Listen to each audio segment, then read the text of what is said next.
نحمده ونستعينه ونستغفره ونؤمن به ونتوكل عليه ونعوذ بالله من شرور أنفسنا ومن سيئات أعمالنا من يهده الله فلا مضل له ومن يضلله فلا هادي له أشهد أن لا إله إلا الله وحده لا شريك له وأشهد أن محمدًا عبده ورسوله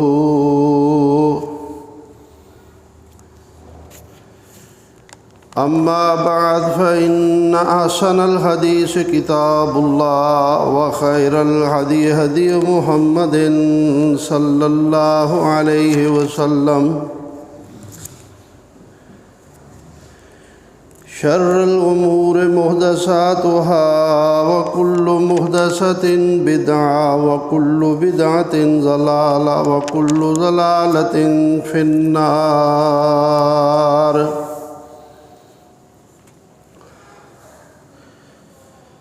اللهم صل على محمد وعلى آل محمد كما صليت على إبراهيم وعلى آل إبراهيم إنك حميد مجيد اللهم بارك على محمد وعلى آل محمد كما باركت على إبراهيم وعلى آل إبراهيم إنك حميد مجيد رب اشرح لي صدري ويسر لي أمري واحلل عقدة من لساني يفقهوا قولي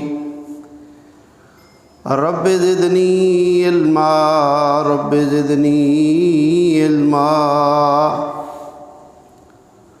اللهم إنا نسألك علما نافعا وعملا متقبلا ورزقا طيبا وشفاء من كل داء أما بعد فقال تعالى في القرآن المجيد والفرقان الحميد أعوذ بالله من الشيطان الرجيم بسم الله الرحمن الرحيم وَإِنَّ لَكُمْ فِي الْأَنْعَامِ لَعِبْرَةً نُسْقِيكُم مِّمَّا فِي بُطُونِهِ مِن بَيْنِ فَرْثٍ وَدَمٍ لَبَنًا خَالِصًا سَائِغًا لِّلشَّارِبِينَ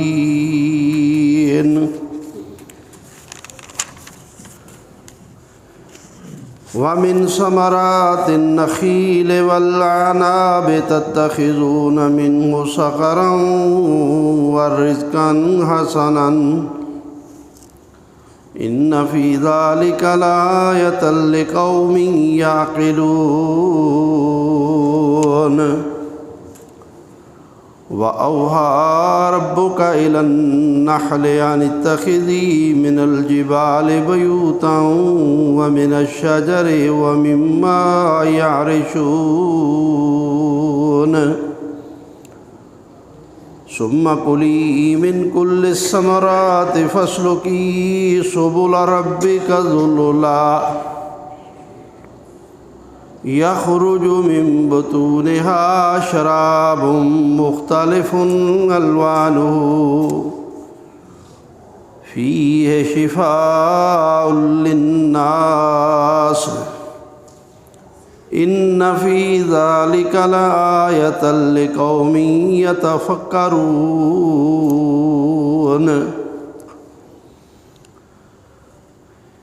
واللہ خلقکم ثم یتوفاکم ومنکم من یرد الی ارذل الامور لکی لا یعلم بعد علم شیئا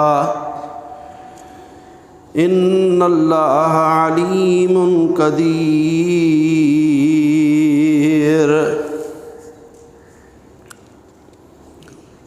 حمد و صلوات کے بعد برادران اسلام، یہ سورہ نحل کی آیات کریمہ ہیں جو میں نے خطبہ مسنونہ کے متصل پڑھی ہیں۔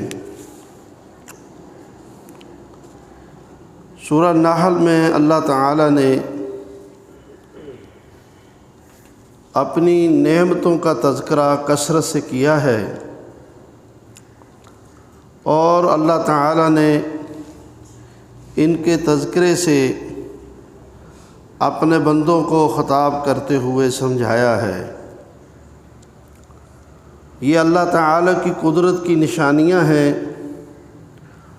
اور اس کے ایک ہونے کی دلیلیں ہیں، توحید کے یہ سب دلائل ہیں، اور عقل مند لوگوں کے لیے اس میں ہدایت پانے کے بہت اسباب ہیں اگر کوئی سمجھے تو۔ اور اس کے ساتھ ساتھ یہ سب چیزیں اللہ تعالیٰ نے انسانوں کے فائدے کے لیے پیدا کی ہیں، یہ پہلو بھی اللہ تعالیٰ نے ساتھ ساتھ یہاں بیان فرمایا ہے۔ میں نے جو آیات پڑھی ہیں، فرمایا وَإِنَّ لَكُمْ فِي الْأَنْعَامِ لَعِبْرَةً، اور بے شک تمہارے لیے چوپایوں میں البتہ بہت نصیحت ہے، بہت عبرت ہے اگر تم اس میں غور کرو۔ نُسْقِيكُم مِّمَّا فِي بُطُونِهِ، ہم تمہیں جو دودھ پلاتے ہیں ان کے پیٹوں سے، وہ کہاں سے آتا ہے اور کیسے آتا ہے؟ مِن بین فرث و دم، وہ گوبر اور خون کے درمیان سے کشید ہوتا ہے۔ لبناً خالصاً، خالص دودھ، کسی قسم کی اس میں ملاوٹ نہیں ہوتی، نہ گوبر کی اور نہ خون کی، نہ اور کسی قسم کے علاش میں سے کسی قسم کی کوئی مہک تک نہیں ہوتی۔ خالصاً سائغاً للشاربین، پینے والوں کے لیے بڑا ہی لذیذ، بڑا ہی مزیدار، بڑا ہی مرغوب اور خوراک سے بھرا ہوا۔ فرمایا کسی کے بس میں نہیں ہے اس طرح سے دودھ نکالے یا دودھ پیدا کرے، یہ صرف اور صرف فرمایا ہمارا کام ہے۔ اللہ فرماتے ہیں نسقیکم، ہم تمہیں دودھ پلاتے ہیں اور چوپایوں کے اندر سے پیدا کر کے پلاتے ہیں۔ یہ ہماری کمال قدرت ہے اور تمہارے لیے یہ ہماری بہت بڑی نعمت ہے، اور اس میں تمہارے لیے بہت بڑی نصیحت ہے۔ وَمِن ثمرات النخیل والعناب، اور پھلوں میں سے کھجور اور انگور۔ اس سے پہلے بہت سارے پھلوں کا ذکر ہو چکا ہے۔ فرمایا کھجور اور انگور، یہ دو پھل تتخذون منہ سخرا ورزقا حسنا، اس سے تم اپنے لیے میٹھے کا، شکر کا بندوبست کرتے ہو، اور یہ تمہارے لیے بہت اچھی روزی ہے۔ اس سے تم خود انہیں اسی حالت میں بھی کھاتے ہو اور انہیں بیچ کر ان سے نفع کما کے ان پیسوں سے بھی تم دیگر چیزیں حاصل کرتے ہو، یہ تمہارے لیے رزق کا بہت بڑا ذریعہ ہے۔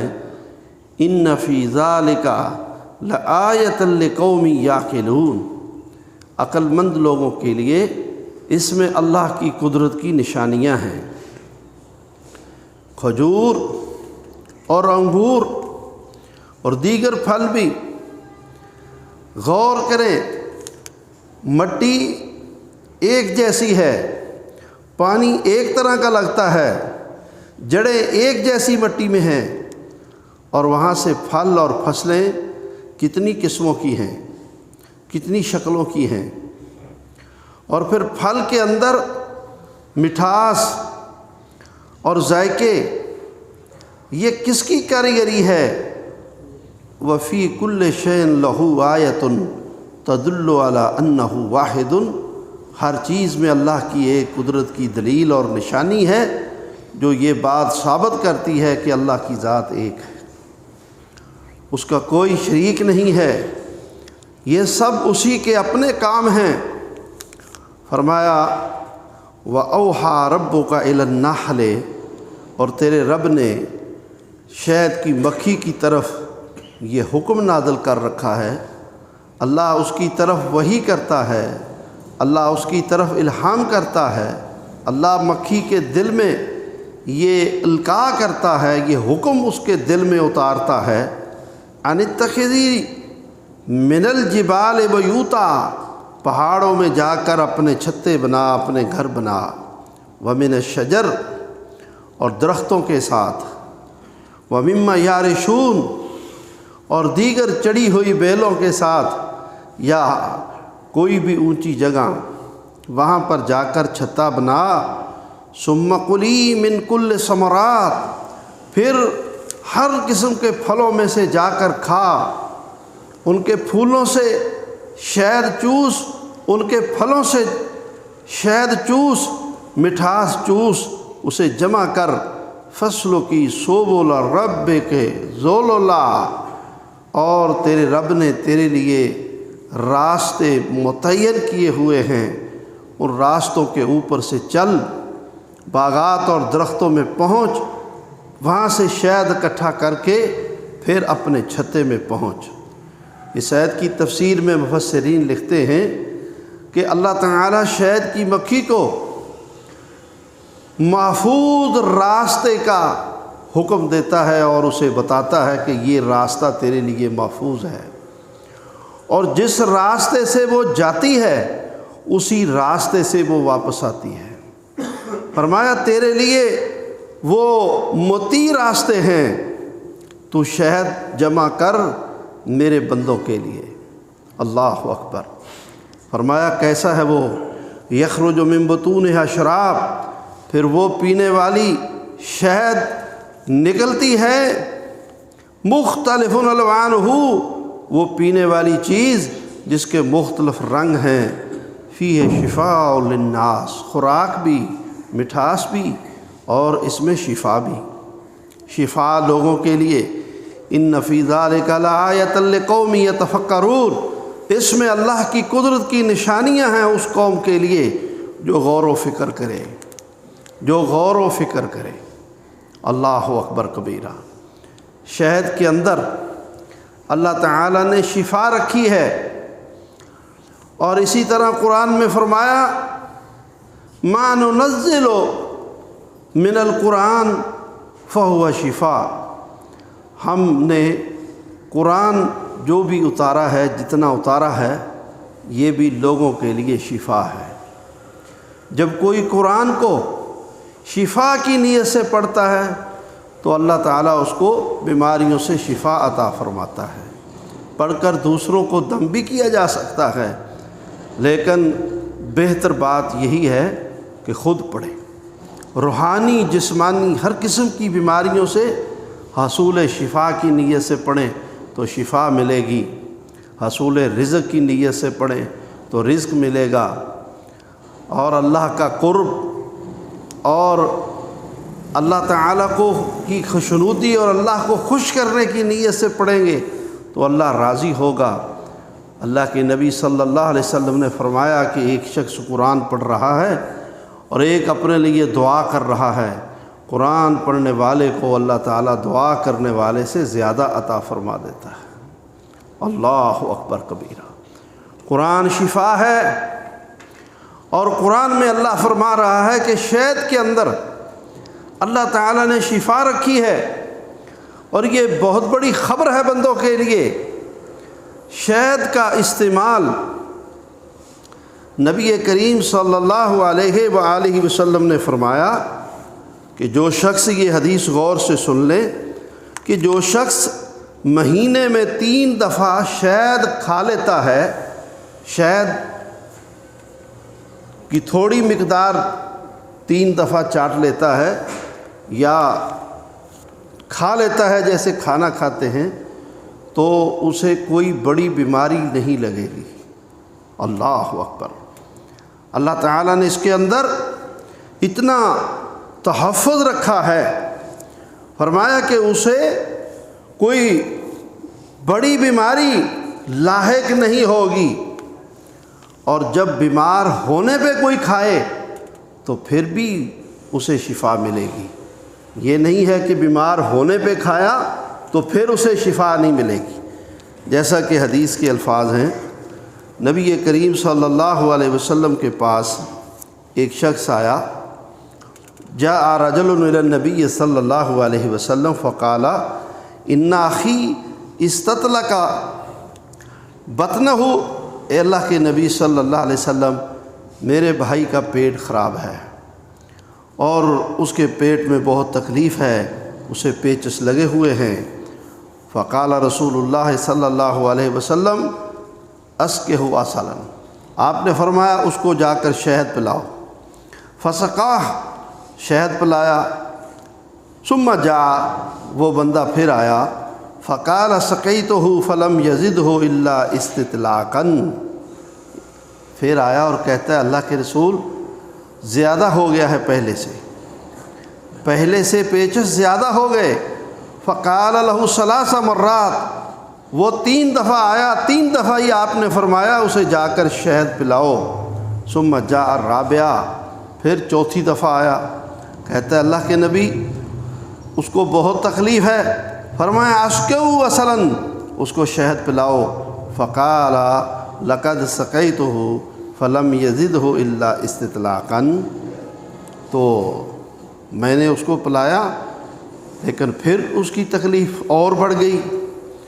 تو نبی کریم صلی اللہ علیہ وسلم نے فرمایا صدق اللہ، اللہ نے سچ کہا ہے، وَكَذَبَ بَطْنُ أَخِيكَ، تیرے بھائی کے پیٹ نے جھوٹ بولا ہے۔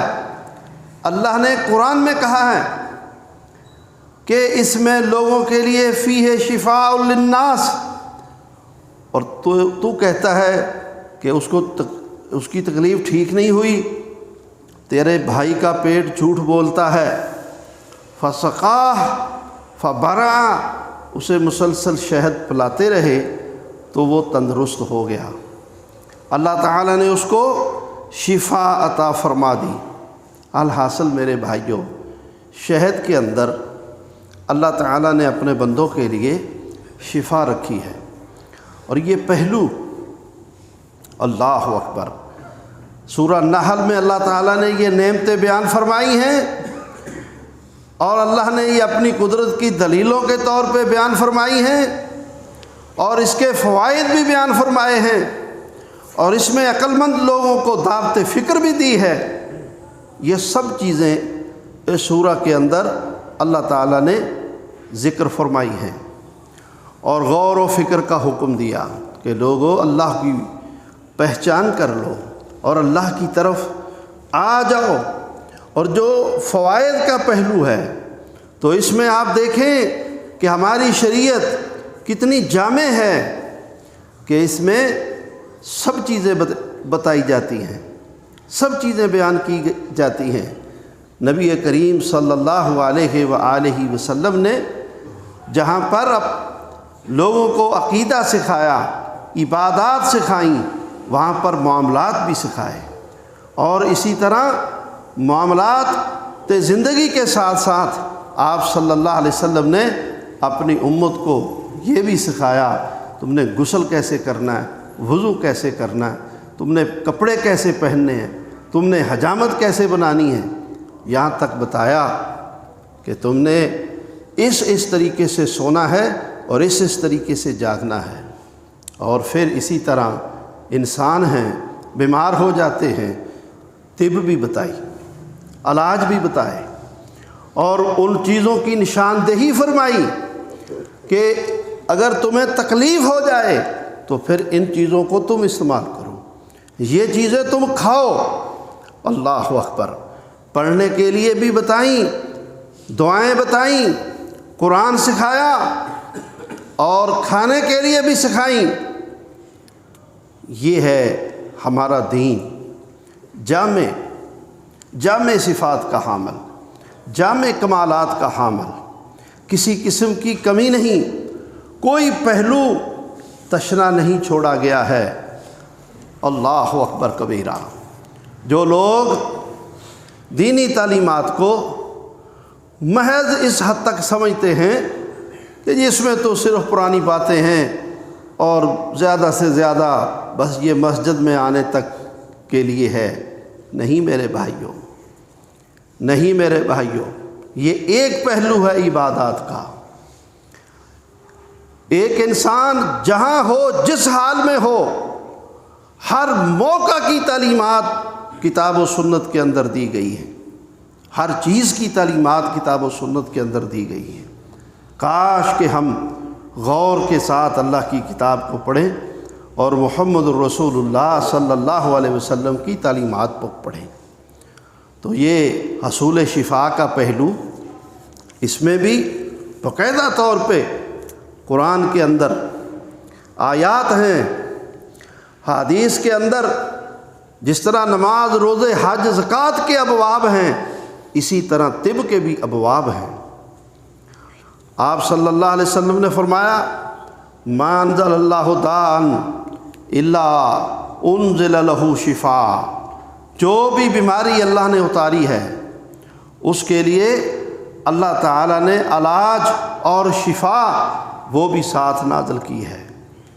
اذا وافق الدواء داء برع باذن اللہ لکل داء دواء، ہر بیماری کی دوائی ہے، علاج ہے، اور جب دوائی کے مطابق، بیماری کے مطابق بیماری کے مطابق دوائی کی موافقت ہو جاتی ہے تو اللہ کے حکم سے مریض کو شفا دے دی جاتی ہے۔ نبی کریم صلی اللہ علیہ وآلہ وسلم شہد کے استعمال کا بہت زیادہ فرمایا کرتے تھے، اور وہ حدیث جو جامع ہے کہ جو شخص مہینے میں 3 دفعہ شہد کھا لیتا ہے تو وہ کسی بڑی بیماری میں مبتلا نہیں ہوگا، یہ حدیث یاد رکھنے والی ہے۔ ویسے تو سارا دین یاد رکھنے والا ہے، لیکن ایک مسلمان کی حیثیت سے اس کو یاد رکھیں اور اس پہ عمل پیرا رہیں۔ اسی طرح نبی کریم صلی اللہ علیہ وآلہ وسلم نے فرمایا 3 چیزیں حصول شفا کے لیے علاج معالجہ کے طور پہ فرمایا، یہ اللہ تعالیٰ نے اتاری ہیں۔ الشفاء فی ثلاث، 3 چیزیں، ایک فرمایا سینگی لگوانا، ایک فرمایا شہد کا استعمال، اور ایک فرمایا قیۃ بنار، داغنا، اور یہ ماہر آدمی کا کام ہے، لیکن فرمایا وَأَنَا أَنْهَا أُمَّتِي عَنِ الْقِيِّ، میں داغنے سے منع کرتا ہوں۔ وہ تشخیص کرتے تھے کہ فلاں جگہ پہ بیماری ہے، وہاں سے فسد کرتے تھے، رگ کاٹ کر خون نکالتے تھے اور پھر اس جگہ کو داغ دیتے تھے تو اس سے مریض شفا یاب ہو جاتا تھا۔ فرمایا میں اس سے منع کرتا ہوں، لیکن اس کی بعض صورتیں خاص موقعوں پر اگر کوئی ماہر ہو تو اس کی رخصت بھی ہے کہ اس سے بھی علاج کیا جا سکتا ہے، بالخصوص جب کسی کا خون نہ رک رہا ہو تو اس وقت اسے داغا جا سکتا ہے۔ آج کے تو جدید دور میں دوائیاں آ گئی ہیں، الحاصل حضرت جابر رضی اللہ تعالیٰ عنہ ان کو تیر لگا جنگ خندق پہ اعلیٰ اکہلے جوڑ پر، جہاں پر 7 رگیں خون کی اکٹھی ہوتی ہیں، تو یہاں پر انہیں تیر لگا تو خون بند نہیں ہو رہا تھا، فقواہ رسول اللہ صلی اللہ علیہ وسلم، تو نبی کریم صلی اللہ علیہ وسلم نے اس کو داغا اور اس سے اس کا خون بند ہو گیا۔ تو آج کے جدید دور میں جو یہ آپریشن کے وقت ٹیچنگ سے جلد جوڑی جاتی ہے وہ بھی اسی قسم سے ہے، وہ بھی اسی قبیل سے ہے۔ اللہ اکبر۔ میں نے عرض کیا آپ صلی اللہ علیہ وآلہ وسلم وہ شریعت لے کر آئے ہیں جس میں ہر پہلو کی رہنمائیاں موجود ہیں، ہر پہلو کے اس میں دلائل موجود ہیں، کس چیز سے رکنا ہے اور کیا چیز اختیار کرنی ہے۔ اللہ اکبر کبیرہ۔ الحاصل حضرات گرامی، شہد کا استعمال اور اسی طرح سینگی کا مسئلہ، سینگی لگوانا سنت ہے بشرطے کہ آدمی ماہر ہو، اس کے لیے بڑی گہرائی سے تعلیم دی گئی ہے۔ خلاصہ میں عرض کر دیتا ہوں کہ اس میں 17، 19 اور 21 چاند کی تاریخیں، ان تاریخوں میں سینگی لگوانے کا ذکر آیا ہے، اور اسی طرح ایام کے لحاظ سے بھی بتایا گیا ہے کہ جمعے کو، ہفتے کو، منگل کو اور بدھ کو سینگی نہیں لگوانی ہے۔ ان دنوں میں، یعنی یہ طب کی گہرائی اللہ کے نبی نے جو بیان کی ہے یہ آپ پہ اللہ کی طرف سے آئی ہوئی ہے۔ آپ فرماتے ہیں کہ ان دنوں میں جسم کے اندر خون حرارت میں ہوتا ہے اور ضرورت سے زیادہ نکلے گا، اور ان دنوں کو چھوڑ کر جو باقی دن ہیں ان دنوں میں حرارت کم ہوتی ہے۔ اور آپ دیکھیں کہ دنوں کی بھی انسانی جسم کے ساتھ تاثیر ہے اور تاریخوں کی بھی تاثیر ہے، تاریخوں کی بھی تاثیر ہے، اور پھر جگہوں کا تعین بھی کیا گیا ہے کہ فلاں تکلیف کے لیے فلاں جگہ پہ، فلاں تکلیف کے لیے فلاں جگہ پہ۔ تو طب نبوی کے اس پہلو پر اگر کوئی ماہر سینگی لگانے والا ہو تو ان اوقات کو سامنے رکھتے ہوئے، دنوں کا بھی، تاریخوں کا بھی لحاظ کرتے ہوئے، اور کہاں سینگی کس مرض کے لیے کہاں لگانی ہے وہ اس چیز کا بھی ماہر ہو، تو پھر اس سے سینگی سے علاج کروایا جا سکتا ہے۔ اور اس میں مہارت اللہ کے رسول صلی اللہ علیہ وسلم کے دور میں بہت تھی، اور خود رسول اللہ صلی اللہ علیہ وسلم کو اس میں بہت مہارت تھی۔ لوگ آ کر اپنی تکلیفوں کا ذکر کرتے تو آپ فرماتے کہ فلاں جگہ پہ سینگی لگاؤ، فلاں جگہ پہ سینگی لگاؤ۔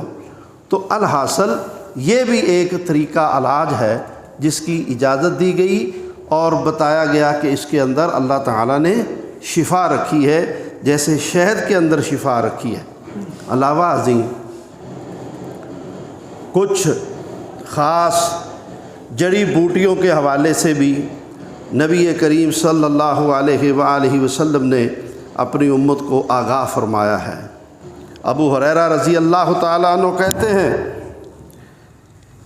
کہ میں نے نبی کریم صلی اللہ علیہ وسلم سے سنا، آپ نے فرمایا فی الحبۃ السوداء شفا من کل داء، کلونجی کے اندر ہر بیماری میں اللہ تعالیٰ نے شفا رکھی ہے، الا السام، مگر موت سے نہیں، اور ہر بیماری سے، اور ہر بیماری میں اسے استعمال کیا جا سکتا ہے دوائی کے طور پہ کلونجی کو۔ لیکن سلسلہ احادیث صحیحہ میں ایک حدیث اور طبرانی میں ایک حدیث اس کے کھانے کے حوالے سے یہ بھی آتی ہے کہ جب کوئی کلونجی دوائی کے طور پہ استعمال کرے تو کلونجی اور نمک کی آمیزش کر لے، نمک اور کلونجی کلونجی کو پیس کر نمک ملا کر پھر اس کو پھکی کے طور پہ حسب ضرورت استعمال کریں، ہر بیماری سے اللہ تعالی شفا عطا فرمائے گا۔ کلونجی۔ اور اسی طرح آپ صلی اللہ علیہ وسلم نے فرمایا، حضرت انس کہتے ہیں ان امثل ما تداویتم بہ الحجامہ والقسط البحری، فرمایا علاج میں حصول شفا کے لیے اس کی مثال کوئی اور چیز نہیں ہے، اس کی مانند کوئی اور چیز نہیں ہے، ایک سینگی سے اور دوسرا قسط باہری سے۔ قسط باہری، قسط ہندی، عود ہندی، یہ 3 نام ہیں، اور بعض محدثین کہتے ہیں کہ یہ ایک ہی بوٹی کا نام ہے، اور بعض کہتے ہیں کہ یہ علیحدہ علیحدہ ہیں۔ قسط باہری سفید ہوتی ہے، قسط ہندی سیاہ ہوتی ہے، اور جو عود الہندی ہے وہ علیحدہ سے ایک پودا ہے۔ تو ان تینوں سے علاج، ان میں سے جو بھی مل جائے اس سے علاج آپ کریں تو انشاءاللہ شفا ملے گی۔ اللہ تعالیٰ نے ان چیزوں کے اندر شفا رکھی ہے۔ اور جو عود الہندی ہے، اس کے حوالے سے حدیث ہے کہ ذات الجم یعنی نمونیا، اور اسی طرح الازرا یا الالاق، گلے کی تکلیف، جب کسی کو گلے کی تکلیف ہو، آپ اندازہ لائیں، اللہ اکبر، وما ارسلناک الا رحمۃ للعالمین، فرمایا ہم نے جہانوں کے لیے اپنے نبی کو رحمت بنا کے بھیجا۔ یہ پہلو کس قدر ہمدردی والا! آپ فرماتے ہیں عود الہندی کا پانی نکالو، اگر گلے کی تکلیف ہو تو ناک میں ڈالو، اور اگر نمونیا ہو تو پھر وہ پانی حلق میں ڈالو۔ نمونیے سے اللہ تعالیٰ شفا عطا فرما دے گا۔ اللہ اکبر کبیرہ۔ جہاں پر ہم نے رسول اللہ صلی اللہ علیہ وسلم کی باقی تعلیمات کو پیچھے کیا، ایسے ہی ہم نے اس پہلو کو بھی پیچھے کیا کہ ہمارے نبی محمد الرسول اللہ صلی اللہ علیہ وسلم نے یہ سادہ سی چیزیں کتنی بڑی بڑی تکلیفوں کے لیے بتائی ہیں، اور جو آپ نے بتائی ہیں وہ اللہ کی وحی سے بتائی، جس نے انسانوں کو بھی پیدا کیا ہے، اور جس نے یہ کل کائنات اور سب چیزوں کو پیدا کیا ہے، اور اس نے ہر چیز میں خاص رکھے ہیں کہ کیا انسان کے لیے فائدہ مند ہے اور کیا انسان کے لیے نقصان دہ ہے۔ اللہ اکبر کبیرہ۔ اسی طرح حضرت علی رضی اللہ تعالیٰ عنہ راوی حدیث ہے، فرماتے ہیں کہ رسول اللہ صلی اللہ علیہ وسلم نے فرمایا، انار کو اس کے گدے سمیت کھاؤ، جس میں دانے لگے ہوتے ہیں، باہر والا موٹا نہیں، اندر والا جو جس میں دانے لگے ہوتے ہیں، دانوں سمیت انار کو کھاؤ تو پیٹ کی ہر بیماری سے اللہ تمہیں شفا دے گا۔ پیٹ کی ہر بیماری سے اللہ تمہیں شفا دے گا۔ اللہ اکبر کبیرہ۔ تو یہ چیزیں ہمیں جاننی چاہیے، سمجھنی چاہیے، اور پھر ان کو اپنے فائدے کے لیے آپ استعمال کریں۔ اللہ اکبر کبیرہ۔ اور اسی طرح آپ صلی اللہ علیہ وسلم کے سامنے ایک بچے کو لایا گیا، اس بچے کے گلے میں سوزش یا تکلیف تھی، تو اس کو عورتوں نے مل کر اور زیادہ تکلیف میں مبتلا کیا ہوا تھا۔ آپ نے فرمایا لا تعذبوا صبیانکم بالغمس، گلا مل کر اپنے بچوں کو عذاب نہ دو۔ علیکم بالقسط، تم قسط باہری کو اس تکلیف کے لیے استعمال کرو تو اس سے تمہارے بچے کو اللہ تعالیٰ شفا عطا فرما دے گا۔ اور اسی طرح آپ صلی اللہ علیہ وسلم کے سامنے نمونیے کا، ذات الجنب کا جب تذکرہ ہوا تو آپ صلی اللہ علیہ وسلم نے اس کے لیے ینعت الزیت والورس، ورس بوٹی اور زیتون کے تیل کا آپ نے اسے مشورہ دیا یا حکم دیا کہ ورس بوٹی کو زیتون کے تیل میں مکس کر کے ملا کر تو وہ دوائی بنا کے اس کو کھلاؤ، تو اس سے اللہ تعالیٰ اس کو نمونیے سے شفا عطا فرما دے گا۔ اسی طرح اسماء بنت امیس کہتی ہیں کہ نبی کریم صلی اللہ علیہ وآلہ وسلم نے ہم سے پوچھا بما تستمشینا، جب پیٹ میں تکلیف ہوتی ہے تو کیا دیتی ہو بچوں کو یا گھر والوں کو؟ تو اسماء بنت امیس کہنے لگی بشبرم، شبرم بوٹی، شبرم بوٹی کی ڈوڈیاں دینے سے پیٹ کی تکلیفیں ٹھیک ہو جاتی ہیں۔ فرمایا حارن، حارن، یہ گرم ہے، یہ گرم ہے، یہ گرم ہے، اور تم ایسے کرو کہ سنا مکی لو، لو ان شیئا کان فیہ شفاء من الموت لکان فی السنا، اگر موت سے بھی کسی چیز میں شفا اللہ رکھتا تو سنا مکی میں رکھتا، اور تم سنا مکی جو ہے اس کو تم اپنے مریضوں کو کھلاؤ، اس میں بھی ہر بیماری کی اللہ نے شفا رکھی ہے۔ تو یہ چند چیزیں جو رسول اللہ صلی اللہ علیہ وآلہ وسلم نے بیان کی ہیں وہ میں نے شہد کے تذکرے کے ساتھ آپ کے سامنے رکھی ہیں۔ ادھر کیا ٹائم ہے؟ 40 منٹ۔ اچھا، تو اللہ تعالی ہم سب کو نصیحت لینے کی توفیق عطا فرمائے۔ تو اس میں آپ غور کریں کہ اللہ کے نبی صلی اللہ علیہ وسلم نے ہمارے لیے کتنی ہمدردی اور شفقت کے ساتھ ہماری انسانوں کی زندگی کے تمام پہلوؤں پر تعلیمات چھوڑی، کوئی پہلو ناقص اور ادھورا نہیں چھوڑا ہے۔ تو فرمایا یہ شہد، اس میں تمہارے لیے شفا ہے، ان فی ذلک لآیۃ لقوم یتفکرون، غور و فکر کرنے والی قوم کے لیے اس میں نشانیاں ہیں، اور خود تمہارے اپنے وجود میں فرمایا نشانیاں ہیں۔ واللہ خلقکم، اس نے تم کو پیدا کیا، ثم یتوفاکم، اور پھر تم کو فوت کر دیتا ہے۔ کوئی نہیں چاہتا کہ میں مروں، لیکن اللہ کے فیصلے کے آگے سب مجبور ہیں، جب وہ چاہتا ہے انسان مر جاتا ہے۔ اس میں بھی تمہاری عبرت کا پہلو ہے۔ ڈاکٹر ہو، کوئی حکیم ہو، کوئی طبیب ہو، کوئی دم جھاڑ کا ماہر ہو، کوئی اپنے آپ کو موت سے نہیں بچا سکتا۔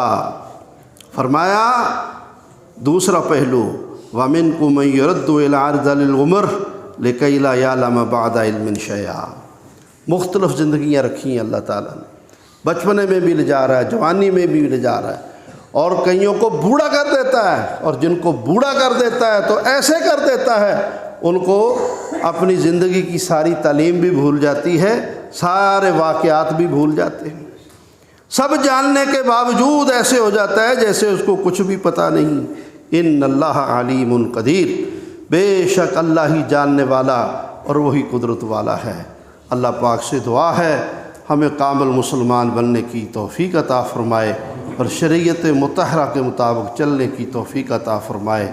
اقول قولی ھذا واستغفر اللہ لی ولکم وآخر دعوانا ان الحمد للہ رب العالمین۔